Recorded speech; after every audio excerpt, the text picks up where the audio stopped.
Baik, pada kesempatan kali ini saya akan membahas tentang sistem refrigerasi untuk study case produksi chillwater menggunakan refrigeran amonia dengan kode NH3R717.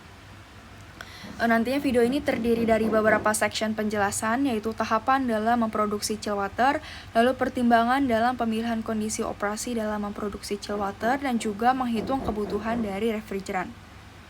Sistem refrigeran berfungsi untuk menghasilkan chillwater yang nantinya digunakan dalam sistem pendinginan. Pada kasus ini, chillwater yang digunakan adalah untuk mendinginkan suatu mixing tank hingga mencapai temperatur 24 derajat Celcius. Tahapan dalam memproduksi chillwater dapat dijelaskan sebagai berikut. Berikut ini adalah proses flow diagram dari pembuatan chillwater, yang mana suatu kompresor dengan kode K501 nantinya uap refrigeran dengan temperatur minus 8,15 Celcius dan tekanan 3,4 bar yang berasal dari evaporator dikompresi di kompresor hingga tekanan 14 bar, dan temperaturnya juga otomatis naik menjadi 96,85 derajat Celcius, sehingga refrigeran yang pada awalnya saturated vapor menjadi superheated vapor. Nah, untuk proses yang terjadi di kompresor ini berlangsung secara isentropik. Lalu, di sini ada kondensor. Jadi refrigeran superheated vapor dari kompresor akan didinginkan dan dikondensasikan di kondensor total hingga temperatur 31,85 derajat Celcius dan tekanannya tetap, yaitu 14 bar. Yang tadinya superheated vapor akan berubah menjadi saturated liquid. Proses berlangsung secara isobarik. Nantinya uap refrigeran melepas panas laten kondensasi ke media pendingin berupa cooling water. Untuk suhu cooling water yang digunakan di sini adalah suhu masuknya adalah 30 derajat Celcius dan suhu keluarnya adalah 45 derajat Celcius. Dan nantinya berubah menjadi cairan tanpa perubahan tekanan di kondensor total untuk refrigeran. Lalu untuk yang expansion valve, refrigeran saturated liquid diturunkan tekanannya secara isentalpik yang akan menyebabkan sebagian refrigeran menguap seketika. Nantinya membentuk sebuah campuran uap cair pada temperatur minus 21,15 derajat Celcius dan tekanannya 2 bar. Nah, untuk proses penguapan sebagian ini terjadi karena sebagian energi internal digunakan untuk mengubah sebagian fase cair menjadi uap agar entalpi tetap konstan. Yang terakhir, ini alat evaporator. Nantinya sisa refrigeran cair dari campuran cair uap dari expansion valve akan menguap sepenuhnya menjadi saturated vapor pada temperatur minus 8,15 Celcius dan tekanannya menjadi 3,4 bar di evaporator. Nah, pada tahap ini refrigeran menyerap panas laten penguapan dari media yang ingin didinginkan, sehingga menyebabkan refrigeran menjadi saturated vapor.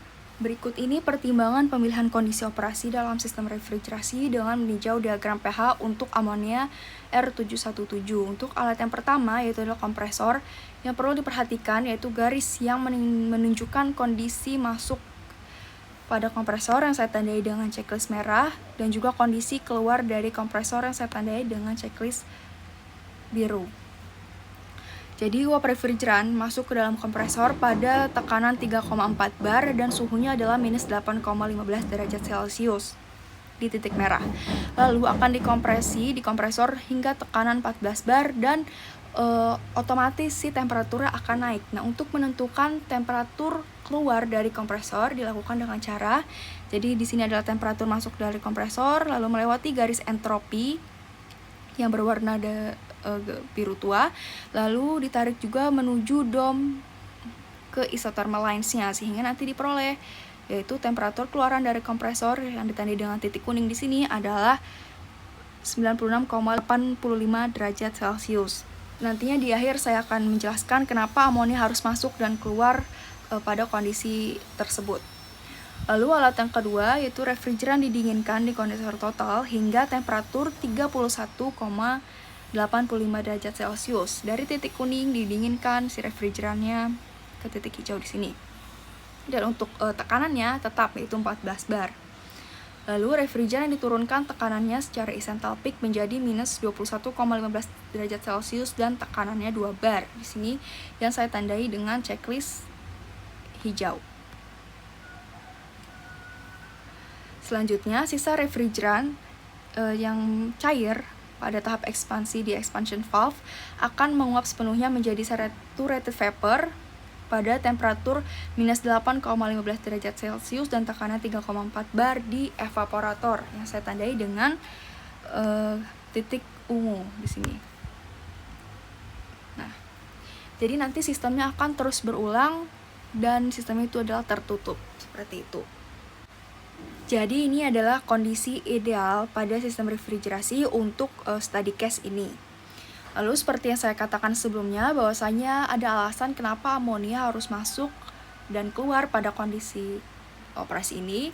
Yaitu sebelumnya saya sudah pernah trial untuk tekanan masuk dari kompresor adalah 2 bar, sedangkan untuk tekanan keluarnya adalah 12 bar. Namun di sini untuk temperatur keluaran dari kondensor itu nantinya 30 derajat Celcius, yang mana karena di kondensor ini media pendingin yang digunakan adalah cooling water dengan suhu masuk 30 derajat Celcius dan suhu keluarnya adalah 45 derajat Celcius. Apabila menggunakan kondisi operasi yang skenario-nya seperti ini, nantinya adanya cross seperti itu. Jadi setelah di trial, untuk kondisi idealnya adalah pada sistem yang seperti ini. Selanjutnya adalah menghitung kebutuhan dari refrigeran. Nanti kan diperoleh entalpi dari masing-masing kondisi operasi. Entalpi ini diperoleh dari diagram pH, di sumbu X dari diagram pH di sini. Setelah diperoleh nantinya entalpi dikonversi terlebih dahulu. Yang tadinya adalah joule per kilogram menjadi kilojoule per kilogram, seperti itu.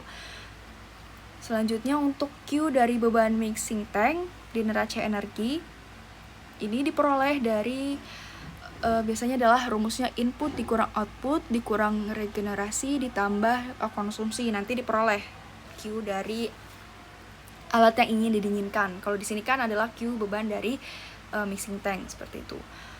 Lalu untuk menghitung massa amonia nantinya asumsi terlebih dahulu. Di sini awalnya misalnya saya asumsi adalah 100 kg per jam dan ini adalah round up dari yang saya checklist kuning di sini. Lalu untuk menghitung Q chill water rumusnya adalah ini. Jadi massa amonia yang awalnya dalam asumsi dikali H1 atau entalpi 1 dikurang H4 atau entalpi 4. Nanti diperoleh untuk Q dari chill water-nya. Nah, yang tadinya kan Q chill water karena si massa amonia awalnya adalah asumsi, jadi belum memenuhi dari yang kita inginkan, yaitu Q dari beban mixing tank. Oleh karena itu di sini menggunakan goal seek. Jadi yang jadi set point-nya adalah Q chill water, lalu di set ke 3.674 sekian, yang mana itu adalah Q beban mixing tanknya, sehingga nanti yang changingnya yaitu massa dari amonia. Sehingga setelah di goal seek hasilnya adalah 3.499 kg per jam atau di run up 3.500 kg per jam amonia yang dibutuhkan pada sistem refrigerasi ini. Selanjutnya untuk menghitung coefficient of performance dari kompresor secara aktual dan teoritis dapat dilihat ini. Dan untuk efisiensinya adalah 48,1%, masih normal seperti itu. Nah, untuk perhitungan lengkapnya dari W kompresor, Q evaporator, dan COP, persamaan yang digunakan dapat dilihat pada sumber berikut. Sekian penjelasan dari sistem refrigerasi untuk study case ini. Mohon maaf apabila ada kesalahan. Terima kasih.